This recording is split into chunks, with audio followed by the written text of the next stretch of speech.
আচ্ছা আচ্ছা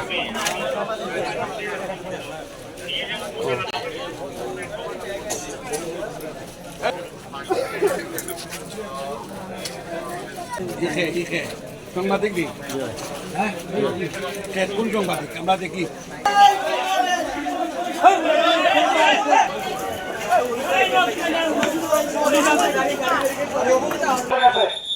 সেখানে যাদেরকে পেটানো দরকার সেখানে পেটানো হয়েছে, বেধড়ক পেটানো হয়েছে। আমি অনুরোধ করবো আপনারা কেউ মারধর বা বেধড়ক পিটকের শিকার হবেন না, এবং এখন যাকে ধরা হবে সে কিন্তু গ্রেপ্তার হবে।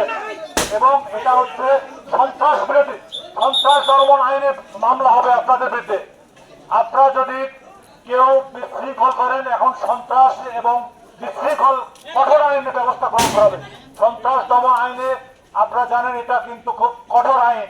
এই আইনে কেউ যদি গ্রেপ্তার হন আপনাদের কিন্তু জীবন অত্যন্ত পরিবার পরিজন নিয়ে কেউ সুস্থভাবে বাঁচতে পারবেন না, এবং সহসায় আপনারা কেউ জামিনও পাবেন না। আমি অনুরোধ করবো আপনারা চলে যান। সর্বোচ্চ প্রশাসনের সবাই আমরা এখানে আছি। না না আমরা তো শান্তিপূর্ণ আছি স্যার, আমাদের যদি হামলা করেই আমরা তো না না পুলিশ টাকা অবস্থায় স্যার হামলা হয়ে গেছে। এই ধরনের হামলা পাকিস্তান হানাদার বাহিনী এই ধরনের হামলা খারাপ। আপনারাও আপনারা তো চাকরিজীবী, আপনারা আইন দিয়ে আমরা শ্রদ্ধা করি। আপনারা দেখছেন না, আপনারা দেখলেন না যে বিগত সরকার আমরা কি ধরনের কিছু করছে। যে হাসিনা এই দেশটাকে যেখানে প্লেনে উঠিয়া উড়াল মারছে, লুটপাট ডাকাতি।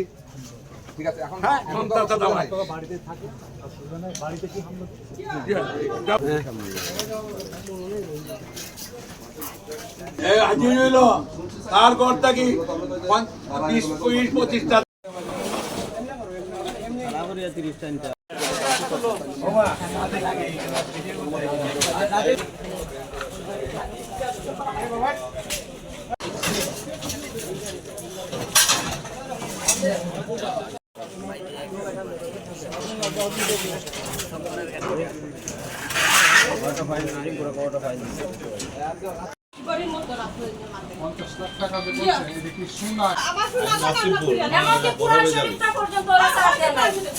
চিনতে পারছে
Thank you.